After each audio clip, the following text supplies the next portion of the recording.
Governor Abbott provides the final signature for the signing of the Metropolitan Planning Organization merger. It's a historic occasion for the Rio Grande Valley, which means it's now the 5th largest MPO in the state, right behind some of the major Texas cities, such as Austin, San Antonio, Houston, and the Dallas areas.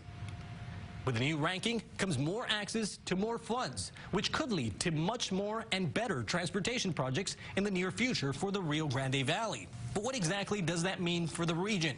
For example, does that mean Harlingen, Brownsville, and McAllen, and everything in between, suddenly become one? Well, not quite.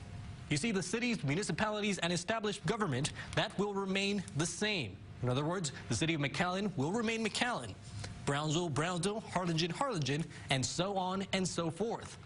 The merger only applies to the metropolitan planning organizations. They're commonly referred to as MPOs, and they're federally mandated agencies that are required to represent populations of 50,000 or more, usually with the most representatives based on population density. This is all determined by U.S. Census data. This means the more populous cities would have more representation in an MPO agreement. Now, prior to this new agreement, the Rio Grande Valley had 3 major MPOs: the Hidalgo County Metropolitan Planning Organization, the Harlingen-San Benito MPO, and the Brownsville MPO. This type of organization channeled funds towards transportation projects meant to benefit the region. Now, for many years, there had been concerns over funds, mainly the lack of equally shared funds, and that's what held this agreement back in the past few years over consolidation. Now, prior to this agreement, I had spoken to the Brownsville mayor, Tony Martinez, on this very issue. Nobody wants to lose what they got already, okay? So that's probably the #1 rule, is we're not going to get any less money than we're getting now. Before the Rio Grande Valley MPO, that meant there was 3 main MPOs that would request their funds separately, and they would in turn receive those funds from the state based on their size. However, once they're combined, they now have access to more money, which they can distribute, in theory, more than what they were originally receiving. This could lead to more large-scale projects, including the once proposed regional monorail. Which brings us to the board. And who is behind a metropolitan planning organization?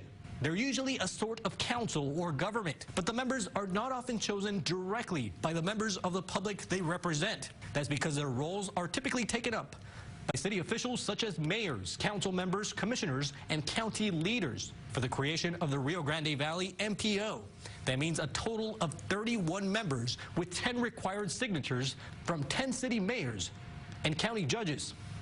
The Texas Governor Greg Abbott, the last one to sign this document on Friday, June the 14th. The following is a distribution of the members based on their population sizes. Hidalgo County will have 7 weighted votes. Cameron County, 5. Brownsville, 4. McAllen, 3. Harlingen, Mission, Pharr, and Annenberg, 2. And the transportation agencies with 1 each. This new agreement asks that smaller cities are represented through the counties. The chair and the vice chair of this new organization will be on a rotation schedule. This is a topic we've covered extensively on Inside RGV Politics, with local and state representatives also showing interest in this merger.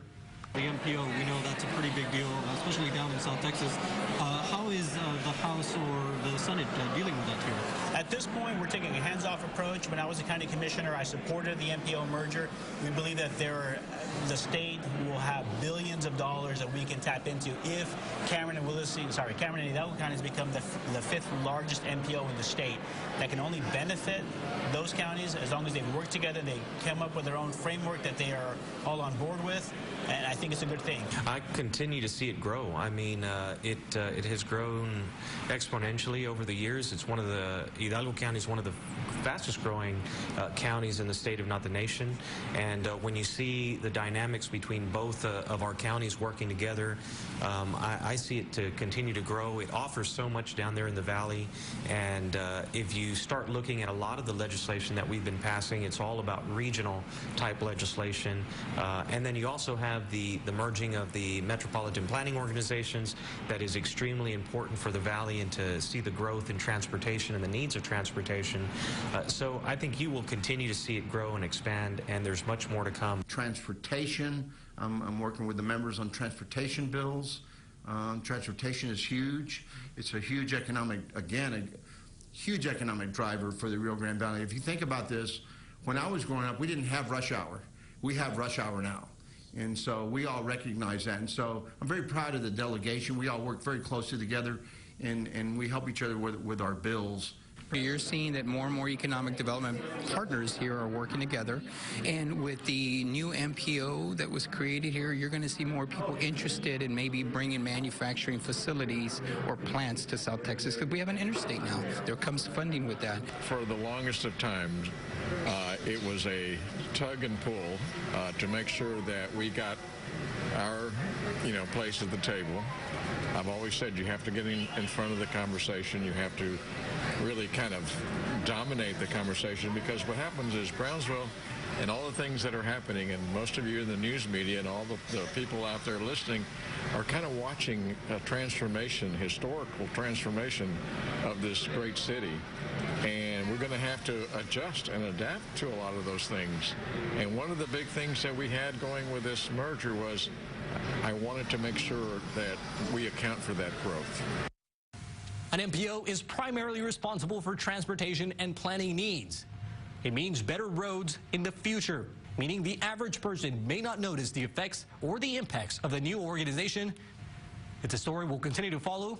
You can count on Inside RGV Politics for more on the Rio Grande Metropolitan Planning Organization. Coming up, tariffs on Mexico, an exclusive one-on-one with the director of one of the busiest ports of entry in the entire country.